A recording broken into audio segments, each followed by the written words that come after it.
I love this segment, but one of the things it's often driven by commentary I see out there on my Facebook page or people talking on radio.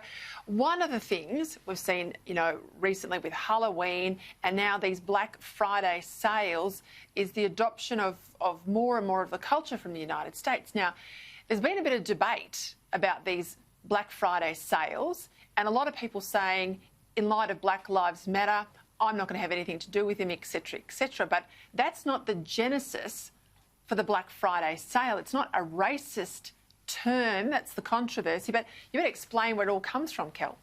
OK, Black Friday as an expression goes back a long way. The sales go back to at least 1952.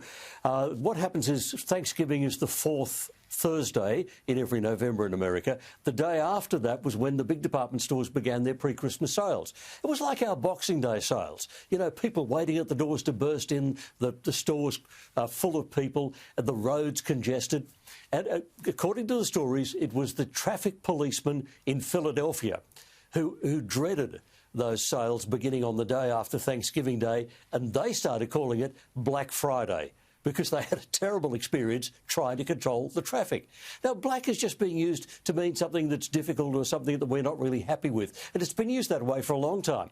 The earliest recorded instance of the expression Black Friday is from 1610, so a long time ago. Nothing to do with racism. It was used by schoolboys in English private schools, what they call public schools. Every time they had exams on a Friday, they called it Black Friday. I mean, it's things we don't like. It's like saying someone's in a black mood, or Churchill calling his depression his black dog. There's a mental health institute, referring back to Tanvir, in Australia called the Black Dog Institute. It's got nothing to do with race. It's to do with the idea that we need brightening up. Something needs brightening up. And for the traffic policeman in Philadelphia, that Friday every year really needed brightening up. It was a black day because their job was made so incredibly difficult by the traffic. Let me just jump in there, because I had heard it was to do with the fact that, throughout the year you get your stock in, you're in the red, and come those sales with the expected spike in retail going into Christmas, people buying all their presents, and of course up until then all the stores are full of Halloween stuff, and then they're full of all the Thanksgiving preparations. But from there on in, the trees are up and Santa's out. That's when they turn being in the red to being in the black. That's when they make their money in the lead up into Christmas. But you're telling me, no, it's about the traffic cop. What you're saying is another theory. And can I tell you, language is not scientific in the sense that sometimes you can't be certain.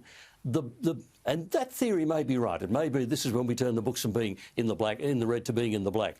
But the best citations tell us from about 1960, they referred to it as Black Friday because the word had spread from originally the Philadelphia Traffic Police, who just hated the day and wanted anything to brighten it up. And we've used black in that way. We mourn in black, for example. We wear black to funerals. It's not racist. It's just the way the colour is associated in our culture. Nothing racist about it at all.